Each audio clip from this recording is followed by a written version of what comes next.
스가랴 큐티를 마치고 아마 시편 큐티를 쭉 하실 텐데요.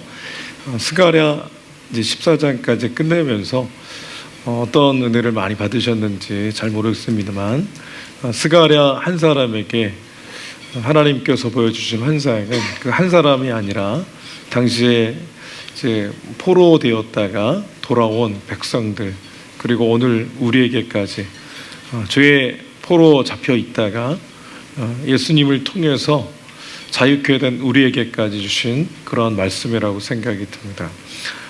스가랴 그 말 이름 자체가 갖고 있는 의미는 여호와께서 기억하신다, 이런 의미입니다. 이스라엘 백성들이 여전히 포로로 남겨있는 백성들이 많이 있습니다. 그 가운데 1차로 이제 귀환한 백성들이 성전을 재건하다가 중단되었고 다시 성전을 짓기 시작했는데, 그 가운데 스가랴를 통해서 하나님께서 환상 가운데 연관해서 보여주신 그런 내용이 스가랴 말씀이잖아요.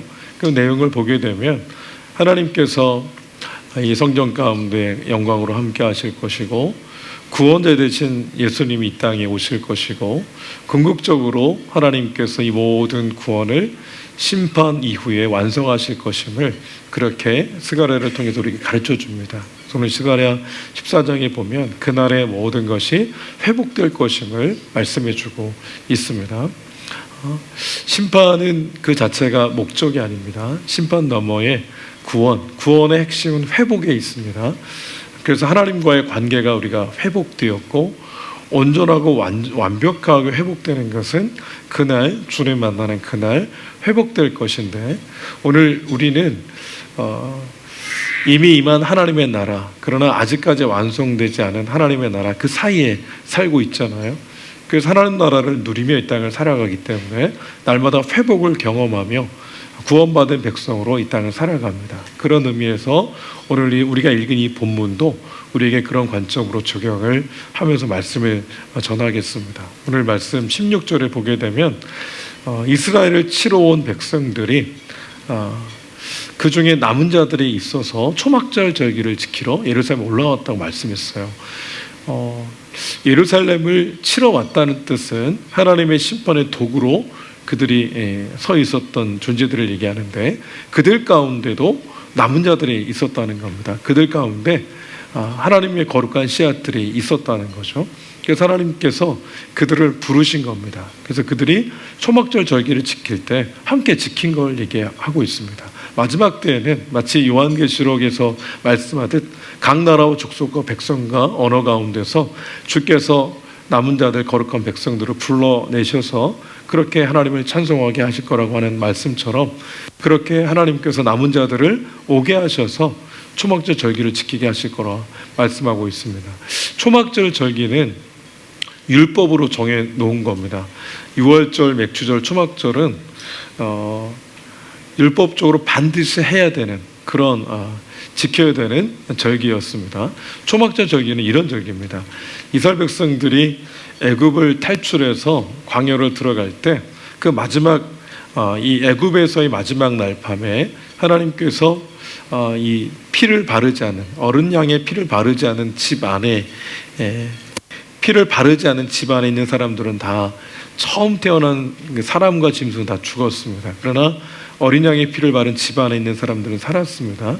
죽음의 전사가 그 집을 뛰어넘어갔다 그래서 유월절입니다. 그래서 유월절 절기를 통해서 궁극적으로 예수님이 오셔서 구원하실 것을 미리 예표적으로 보여주는 절기를 그때로부터 지키게 했습니다.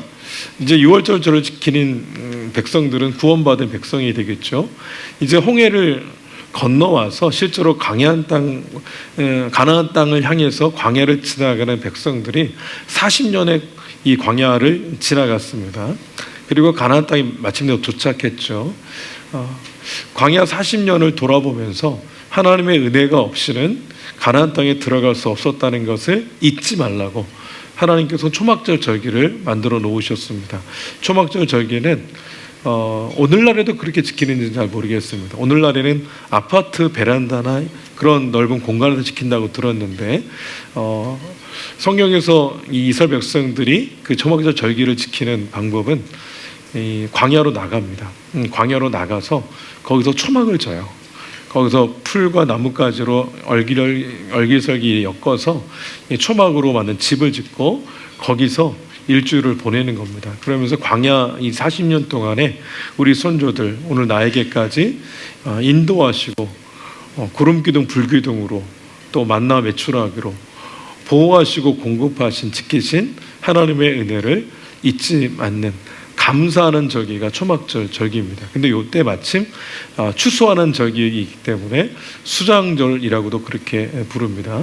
자, 이 초막절 절기를 남은 자, 이방인 중에 남은 자들이 올라와서 함께 지키는 거죠. 저와 여러분은 이방인 중에 이방인이었습니다. 근데 예수님만으로 우리를 불러주셨어요. 구원받은 주의 백성이 됐습니다. 그래서 마지막 날 천국에 가면 영원토록 주님을 찬송하겠지만 이 땅 가운데서 우리가 할 일이 있다면 날마다 초막절 절기를 지키는 겁니다. 그러니까 날마다 우리만의 초막절 절기로 하나님께 감사와 기쁨으로 나아가야 된다는 것을 성경은 우리에게 가르쳐주고 있습니다. 오늘 말씀의 주제가 여호와께 성결입니다. 하나님 앞에서의 거룩하게 구별됨을 얘기를 합니다. 하나님 앞에 거룩하게 구별된 백성들이 해야 되는 여러 가지가 있겠죠. 그 중에 한 가지는 내 삶은 그대로 이루어지는 것이 아니라 주께서 나를 구원하셨고 내 삶을 주께서 책임져 주셨습니다 라고 하는 감사의 고백은 매 순간 되어야 된다는 것을 성경은 우리에게 가르쳐주고 있습니다. 여러분, 날마다 우리의 삶이 광야입니다. 근데 그 광야에서 하나님께서 우리를 인도하시고 또 먹이시고 공급하시고 책임져 주셨습니다. 그래서 우리는 이 자리에 있는 것입니다. 저와 여러분 정체성, 변하지 않는 정체성 중에 정체성은 예수님을 주님으로 믿는 자가 되었다는 겁니다. 우리가 노력으로 믿지 않습니다. 노력으로 믿지 않아요. 어느 날 그 진리를 성령 안에 주께서 깨닫게 해 주신 겁니다. 어떤 이유로 교회를 찾아왔는지는 알 수 없어요. 삶이 어려워서 올 수도 있고 친구 따라 오실 수도 있고 또는 부모님 때문에 오실 수도 있고 다양한 이유에서 교회를 찾지만 교회 안에서 예배를 드리면서 또는 형제들과 관계 속에서 우리는 말씀을 들을 때 성령께서 조명해 주시고 깨닫게 해 주심으로 주님을 만나게 됩니다. 저 여러분 주님을 만났기 때문에 이 자리에 계신 것이고 주님을 나는 만난 적이 없어요 라고 하는 분도 이 자리에 계신 이유는 반드시 주께서 그 진리 되신 주님을 깨닫게 해주길 원하는 택한 백성이기 때문에 불러내신 것이라 믿습니다. 하나님 안에서 오늘 우리가 기억해야 되는 것, 저와 여러분의 삶은 저절로 되는 게 전혀 없다는 겁니다. 하나님의 간섭하심 가운데 여기까지 오게 되었기 때문에 구원받은 주의 백성으로 주께서 돌보시며 여기까지 왔으니 남은 자의 한 사람으로 예배자로 부르신 하나님 앞에 우리만의 초막절 절기는 계속해서 지켜져야 된다. 여러분, 하나님 앞에 감사한 마음을 늘 갖고 있어야 되는데 근데 왜 율법으로 만들어 주셨을까? 주께서 40년의 광야 기간을 잊지 않을 것 같은데 왜 주께서는 법으로 만들어서 그걸 지키게 하셨을까? 왜냐하면 자꾸만 잊기 때문에 그럽니다. 은혜를 잊기 때문에 그래요. 여러분의 속성 중에 하나가 그겁니다. 주일날 예배를 드릴 때 한 주간 또 주의 은혜 가운데 살았다는 것을 그렇게 불현듯 깨달을 때가 있어요. 그냥 내가 열심히 살아서 살아온 줄 알았는데 열심히 노력해서 잘 살아온 줄 알았는데 하나님의 은혜 없이는 아니었구나라는 것을 깨닫을 때가 있어요. 우리는 그때 바로 은혜 받은 때 이렇게 표현합니다. 그때 우리는 내 안에 감사가 다시 한번 살아나면서 우리만의 초막절 절기를 지키러 광야로 나아가게 되는 거죠. 초막절 절기는 어디서 지킵니까? 광야에서 지켜요. 우리의 삶이 광야라면 예배당에서 감사하는 것이 아니라 삶의 현장에서 치열하게 이 땅을 살아가면서 거기서 하나님 앞에 매 순간 감사하는 백성이 되어야 된다는 것을 깨닫게 됩니다.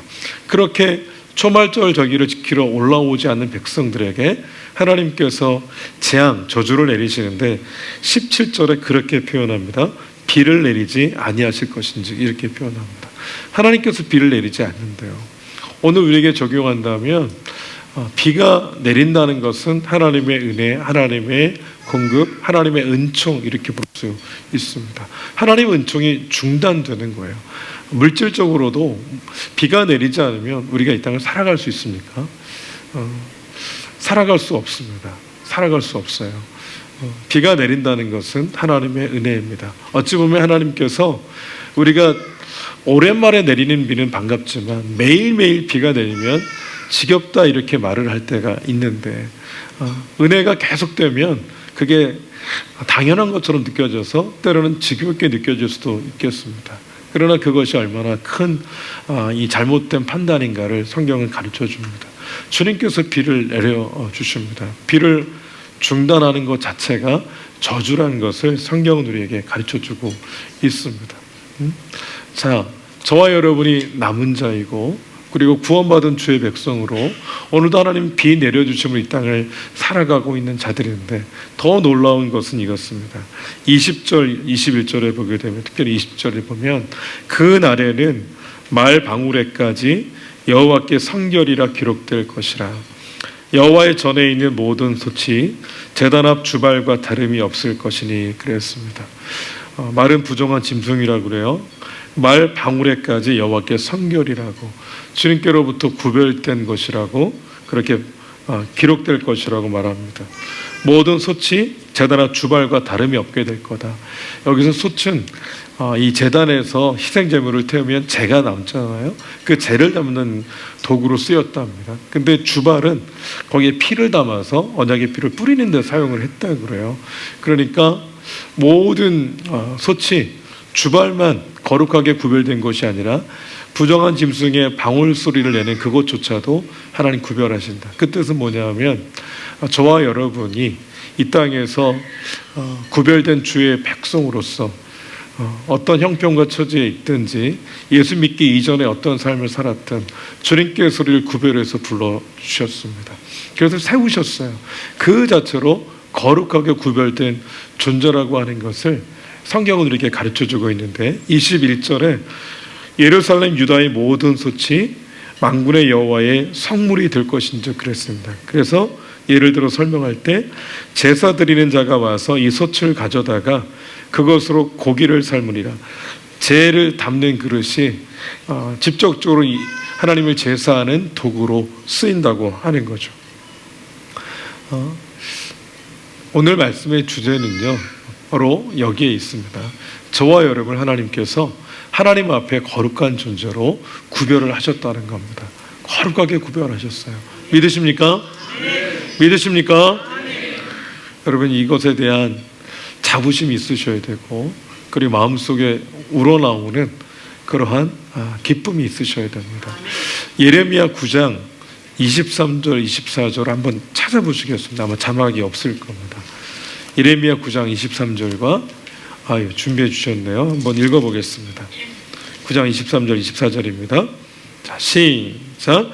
여호와께서 이와 같이 말씀하시되 지혜로운 자는 그의 지혜를 자랑하지 말라. 용사는 그의 용맹을 자랑하지 말라. 부자는 그의 부함을 자랑하지 말라. 자랑하는 자는 이것으로 자랑할지니 곧 명철하여 나를 아는 것과 나 여호와는 사랑과 정의와 공의를 땅에 행하는 자인 줄 깨닫는 것이라. 나는 이 일을 기뻐하노라. 여호와의 말씀이니라. 아멘. 부함과 용맹함과 지혜로움을 자랑하지 말래요. 왜 자랑하지 말라고 하냐면 그게 무가치해서가 아니라 하나님 나라 갈 때는 가져갈 수 없거든요. 그것 자체를 하나님께 가져갈 수 없습니다. 부용맹 지혜는 이 땅 가운데 도구입니다. 하나님께 영광 올려드릴 때 필요한 도구, 이웃을 섬길 때 필요한 도구, 내 가족을 지킬 때 필요한 도구, 하나님 나라를 위한 선한 도구로 주께서 우리에게 그것을 주십니다. 그래서 그것은 주께서 주신 것이기에 우리의 자랑거리가 되지를 못합니다. 주께서 우리에게 명확하게 분명하게 깨닫게 하신 것 한 가지가 있다면 자랑하는 자는 이것으로 자랑할지니 곧 명철하여 나를 아는 것과 주님을 아는 것이 우리의 자랑거리가 되어야 된다 이렇게 말씀하고 있습니다. 주님을 아는 것 그냥 다 아는 것 같지만 주님을 아는 것이 누구에게나 열려있는 것 같지만 아무에게도 열려 있는 것이 아니라 주께서 택한 백성, 주께서 눈을 열어 귀를 열어서 듣게 하시고 보게 하신 백성, 그 백성이 주님을 아는 겁니다. 여러분, 주님을 알아가는 것은 과정입니다. 완벽하게 주님을 다 알아갈 수 없어요. 남편과 아내가 결혼을 하게 되면 더 잘 알게 됩니다. 사람이 사람을 만나면 대화를 나누다 보면, 경험하다 보면 더 잘 알게 되어 있습니다. 알아가면 알아갈수록 사람은 더 모를 때가 많이 있습니다. 사람조차도 모르는데 우리가 하나님을 어떻게 알 수 있겠어요? 하나님이 열어서 보여주신 만큼 우리는 주님을 알아갑니다. 그러니까 주님께 허락된 자가 주님을 알아갈 수 있는 거기 때문에 엄청난 자랑거리인 거예요. 아무에게 허용된 것 같지만 그렇지 않습니다. 똑똑하다고 해서 주님을 알아갈 수 있는 게 아니고요. 경험이 많다고 해서 주님을 알아가는 게 아닙니다. 주님을 아는 것은 주님께서 명철하게 하셔서 눈을 열어 성령 안에 조명해 주시고 보여주시기 때문에 깨닫게 되는 거죠. 경험이 많으면 주님을 더 잘할 것 같은데 오히려 자기 고집이 세지고 그 자기 경험이 진리인 것처럼 생각이 들잖아요. 한 분야의 전문가가 되면 그 분야의 전문가이지 모든 것의 전문가가 아닌데도 불구하고 거기에 굉장히 높아지게 되잖아요. 알면 알수록 하나님 안에 주님을 더 본질적으로 깨달아야 되는데 이 땅에 그 어떤 것이 우리를 주님 더 잘 알게 만들어 가게 하지는 않습니다.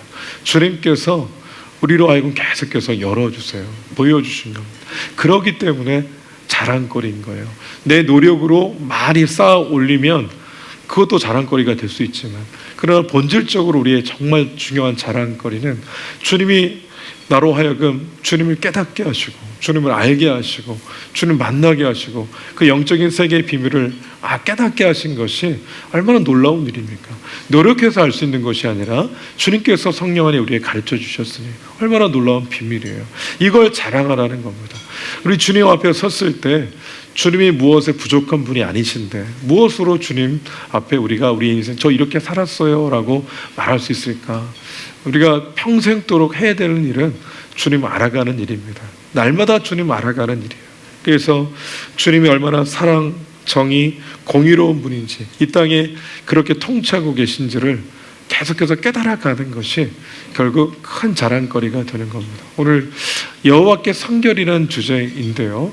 하나님 앞에 본질적으로 주님께 구별된 자인데 주님을 모르고 구별된 길을 걸어갈 수는 없는 겁니다.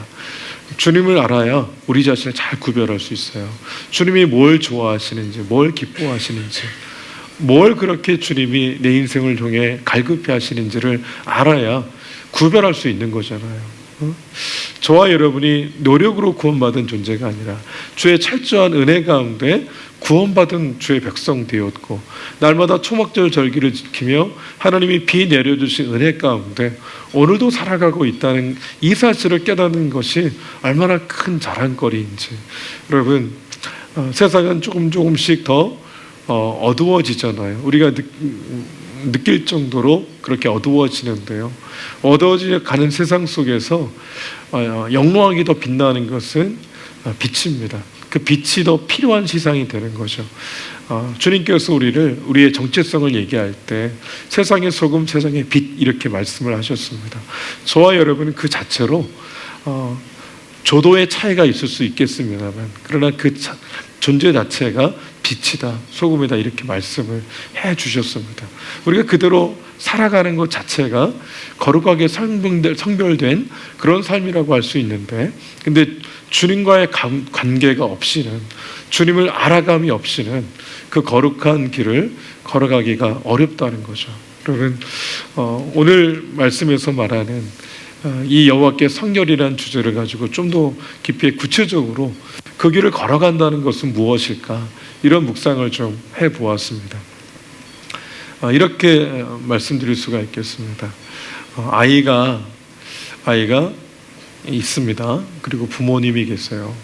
부모님에게 그 아이는 아주 특별한 아이입니다. 그 아이도 부모님께로부터 완전히 특별하게 구별된 많은 아이가 있지만 비슷비슷한 아이가 많이 있지만 그 아이는 유독 부모님에게 따로 구별된 그런 아이인 거죠. 저와 여러분은 하나님께 완전히 구별된 그런 존재잖아요. 그래서 그 아이가 부모님에게 늘상 부모님을 의지하고 부모님을 바라보고 부모님께 늘 요청드리고 부모님의 의견을 듣고 하는 것 자체가 부모에겐 기쁨이고 그것 자체가 저는 거룩이다 이렇게 볼 수 있겠다 말씀을 드립니다. 뭐냐면 하나님 앞에 저와 여러분의 존재는 거룩한 신부이면서 하나님의 자녀되었기 때문에 슬퍼도 주님 안에 슬픈 거고 기뻐도 주님 안에 기쁜 거고 소망이 있을 때도 역시 주님 안에 소망이고 그리고 후회가 돼도 주님 안에 후회인 겁니다. 그러니까 주님 없이는 나도 없는 겁니다. 주님께로부터 완전히 구별된 존재로서 이 땅을 살아갈 때 그래서 슬픔이 딱 내게 닥칠 때 어린아이가 어려운 일을 당하면 부모에게 얘기하듯 내가 어려움을 닥칠 때 하나님이 우리의 아버지시니까 하나님께 찾아가는 겁니다. 그리고 그 슬픔을 이야기하는 거죠. 그리고 주님의 위로를 받는 겁니다. 이게 거룩한 겁니다. 내가 주님 없이도 헤쳐나갈 수 있고 이겨나갈 수 있습니다만 그러나 주님을 전적으로 의지하는 그 중심 자체가 하나님 보실 때는 거룩한 모습인 겁니다. 아무리 기뻐도 주님 안에 기뻐할 때는 그것 때문에 교만하지 않습니다. 주님 없을 때 주님이 없는 상태로 막 기뻐만 하면 그게 나의 자랑거리가 되고 교만하게 됩니다. 주님 없이면 나도 없는 이런 상태로 이 땅을 살아갈 때 우리는 거룩한 길을 걸어갈 수 있습니다. 거룩한 것이 어떤 행동이나 태도라고 했을 때 바리새인처럼 거룩한 존재가 어디 있습니까? 근데 주님은 그들을 책망하셨습니다. 왜냐하면 중심이 없기 때문에 그래요. 저와 여러분이 중심이 바로 있어야 되는데 하나님 없는 삶이 아니라 하나님이 없으면 나도 없습니다. 하나님이 없으면 나의 삶도 없는 것입니다. 이런 고백을 하며 나아갈 때 그게 정말 구별된 자의 삶이라 말씀드릴 수가 있겠어요. 어떤 일을 할 때도 이거 주님이 정말 기뻐하시는 일입니까? 주님이 좋아하시는 일입니까? 주님이 원하시는 일인가요?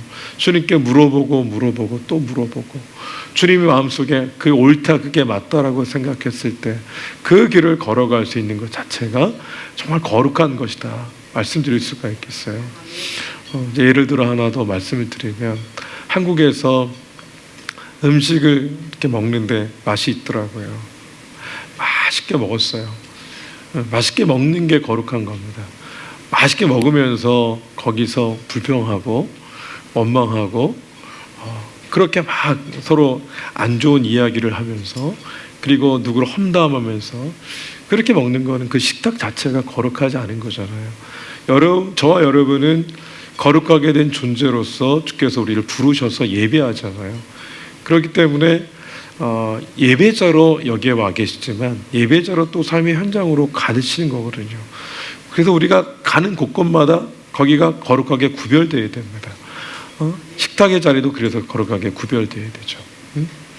밥을 먹으면서도 시기하고 질투하고 험담하고 불평하고 원망하는 그런 자리가 되지 않고 그 음식을 주신 하나님께 감사하고 그것을 베푸신 그분의 도구가 되신 분에게 감사하고 서로 축복하고 이게 거룩한 거 아닙니까?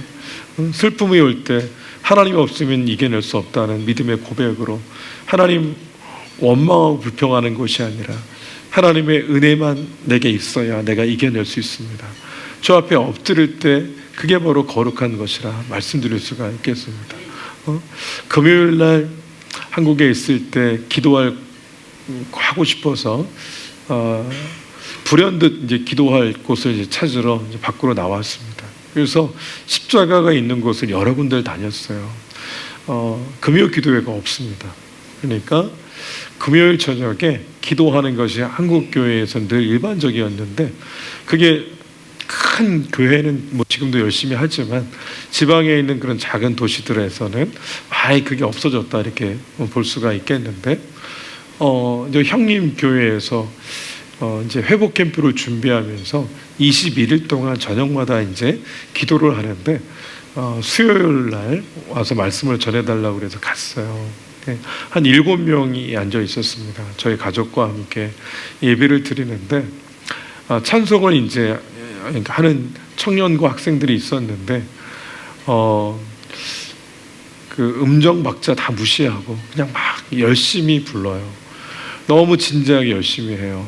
말씀을 듣는 분들도 너무 열심히 말씀 듣고 기도할 때 열심히 기도하고 거기가 시골 교회인데 깜깜해요. 근데 교회 예배당만 거기에 막 모여가지고 예배를 드리는데 굉장히 마음속에 감동이 있었습니다. 여러분 하나님 보실 때 무엇을 칭찬하실까? 왜 금요 기도회를 못하게 되냐 하면 모일 수가 없어서 또 모이지 않아서 그런 이유가 되겠죠. 기도가 의미가 없어서가 아니라 결국 기도는 의미 있다고 믿지만 거기에 기도의 의미를 모든 걸 내걸어서 기도함으로 해결하려고 하는, 기도함으로 주의 은혜를 구하려고 하는 그런 의지가, 영적인 의지가 많이 꺾인 거죠. 그래서 시대적으로 그렇게 조금씩 기도하는 자리에 사람들이 없어지는데, 그러나 여전히 한 곳에서는 작은 무리지만 하나님의 은혜를 구하는 자들이 있다는 거죠. 여러분, 우리가 거룩하게 산다는 것, 그것은 평생 해야 될 일인데 그것은 다른 것이 아니라 주께서 비 내려주지 않으면 나는 소망이 없습니다. 주께서 비 내려주지 않으면 우리는 소망이 없습니다. 이런 고백으로 매 순간을 선택을 하고 어렵지만 주의 뜻을 따라가는, 이게 바로 거룩한 자가 걸어갈 길이다. 저는 그렇게 말씀드리고 싶습니다. 그 마지막 말씀에 뭐라고 그랬습니까? 21절 마지막에 뭐라고 그랬어요? 그날에는 만군의 여호와의 전에 가나안 사람이 다시 있지 아니하리 하겠어요. 가나안 사람은 뭡니까? 장사꾼을 얘기합니다. 마지막 그날에는 이익을 생각해서 주님을 예배하는 예배 자리에 있던 자들이 다 정리가 될 거라고 말씀하고 있어요. 여러 가지 하나님 한 분을 목적 삼지 못하고 하나님을 통해서 부수적인 이익을 얻고자 하는 모든 자들은 다 정리가 될 거라고 얘기를 합니다. 여러분, 하나님을 부정할 수 없으시다면 하나님을 전심으로 믿으십시오. 하나님이 살아계신 것, 그것을 믿지도 못하겠고, 하나님이 살아있지 않다? 이것조차도 내가 장담하지 못하겠거든. 그러나 분명한 것은 누군가는 이것을 위해서 목숨을 드리고 이 믿음 때문에 인생을 드리고 심지어 생명까지 바쳤다면 거기에는 분명히 이유가 있는 겁니다. 하나님 한 분을 부정하지 못하시겠거든. 적극적으로 주님께 나아가십시오. 우리에게 소망은 날마다 주님을 더 깊게 알아감으로 주님께 온전히 거룩하게 구별된 존재로서 이 땅을 살아가는 겁니다. 선택이 거룩해져야 되고, 그리고 나의 생각이 거룩해져야 되고, 나의 삶의 현장에서 만나는 모든 사람과의 관계도 거룩해져야 되고, 우리가 그 길을 걸어가야 됩니다. 여러분, 주님 없으면 나도 없습니다 라는 고백이 있을 때 비로소 우리는 정말 거룩한 길을 걸어갈 수 있는 겁니다. 하나님이 우리의 그냥 선택이 되어서는 안 됩니다. 그분은 우리의 그냥 전부인 거예요. 어제 이제 결혼식 주례를 하는데 그 신랑이 우리 김혜연 권사님 그 딸 상미가 결혼을 하는데 그 신랑이 신부에게 그렇게 고백하는 그 영상이 하나 있는데 내 전부인 상미에게 이렇게 얘기하더라고요. 그게 거룩한 겁니다. 내 전부인 주님께. 주님은 우리 한 사람 한 사람을 전부로 생각했거든요. 그래서 십자가에서 목숨을 내어 던지는 그 선택을 하신 거잖아요. 그러니까 그 하나님 앞에서 우리가 거룩하다는 것은 주님은 나의 전부십니다. 주님 나의 생명이십니다. 이런 고백으로 매 순간을 영혼을 살듯 그렇게 살아가는 것 자체가 그게 거룩한 겁니다. 여러분, 거룩을 어떤 행위로 보지 마시고 우리 영혼이 거룩하게 날마다 구별하려고 애를 쓰실 때 우리의 삶의 현장이 계속해서 하나님 앞에 거룩하게 구별된 현장이 될 겁니다. 하나님 안에 저와 여러분이 이 길을 걸어갈 수 있기를 주의 이름으로 축복합니다. 아멘. 우리 함께 기도하겠습니다.